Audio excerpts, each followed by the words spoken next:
श्री शिवाय नमस्तुभ्यम। हर हर महादेव। झारखंड के रांची में शिव महापुराण की कथा पंडित प्रदीप मिश्रा द्वारा बांटी जा रही है, जो कि आज 9 मई 2026 की 5वें दिन की कथा पूर्ण हो चुकी है। आज 9 मई 2026 में ये 5वें दिन की कथा में शिव महापुराण की पंडित प्रदीप मिश्रा जी ने बहुत ही उपयोगी जानकारी दी है। अगर किसी कारण से आपने आज की कथा का श्रवण नहीं किया है तो आज अपनी इस छोटी सी वीडियो में संपूर्ण रस तत्व के बारे में जानेंगे। तो बढ़ते हैं अपनी पहली जानकारी की। गुरु जी ने कहा, शिव महापुराण की कथा केवल कथा नहीं है, ये हमारे मन को, हमारे चित्त को, हमारे विश्वास को शिव के प्रति दृढ़ करने का कार्य करती है। अगर हमारे अंदर शिव रूपी विश्वास जागृत हो जाता है तो हमें जीवन रूपी भव सागर को हम आसानी से पार करने की क्षमता प्राप्त हो जाती है। बढ़ते हैं दूसरी जानकारी की तरफ। गुरु जी ने कहा है, शिव महापुराण की कथा कहती है कि मंदिर तक, कथा तक, शिव महापुराण तक, शिव के द्वार तक केवल वही पहुंच पाता है जिसने पिछले जन्म में कुछ अच्छे कार्य किए होते हैं। हम पढ़ते हैं शिव महापुराण की तीसरी जानकारी की तरफ। गुरु जी ने कहा है, आज के समय में मंदिर जाना कठिन नहीं है,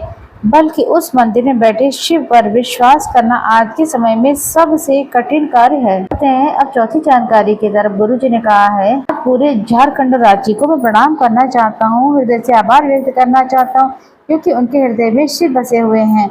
आज हमें भी पंडाल में पहुंचने बहुत देर हो चुकी थी, क्योंकि यहाँ अधिक मात्रा में शिव भक्तों का जन सैलाब देखने को मिल रहा है और झारखंड सरकार और पुलिस प्रशासन का हम धन्यवाद करना चाहेंगे।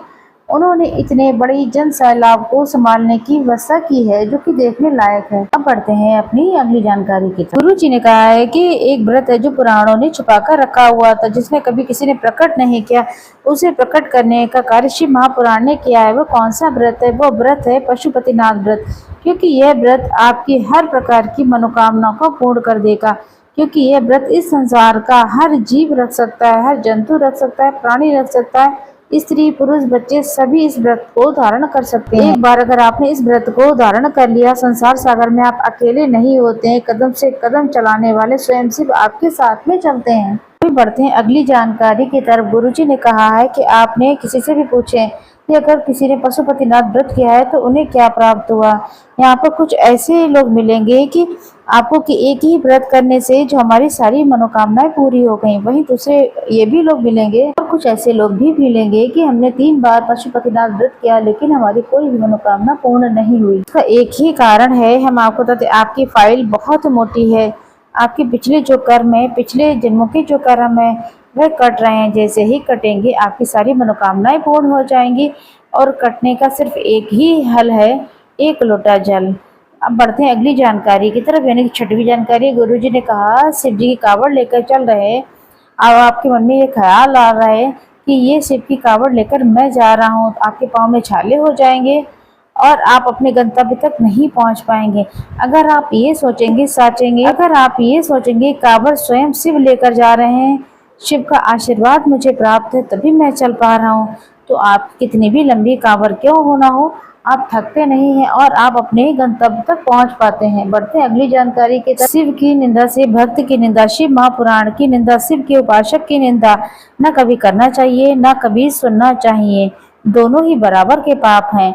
अब बढ़ते हैं अगली जानकारी की तरफ। आज बहुत अधिक मात्रा में आंधी तूफान आने के कारण कोई अनहोनी न हो, इसलिए गुरु जी ने, पंडित प्रदीप मिश्रा ने कथा को समय से पहले ही विराम कर दिया। आज पूरी कथा नहीं हो पाई, इससे जानकारियां भी कम है। बढ़ते 9वीं जानकारी की तरफ। आप सभी ने पहले 3 दिन की कथा सुनने के बारे में पूछा। अब हम बात करते हैं अपने 10वें और नई जानकारी को।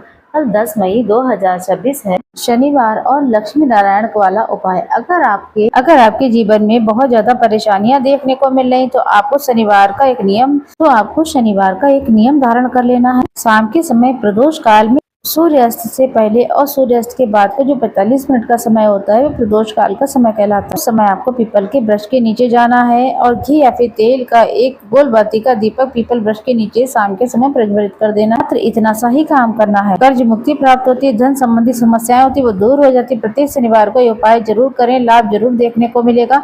अगर आप ये उपाय करते हैं तो कमेंट बॉक्स में हमें जरूर बताइएगा। बढ़ते हैं अगली 11वीं और अंतिम जानकारी की तरफ। गुरु जी की अगली कथा जो होगी वो 17 मई 2023 से 26 तक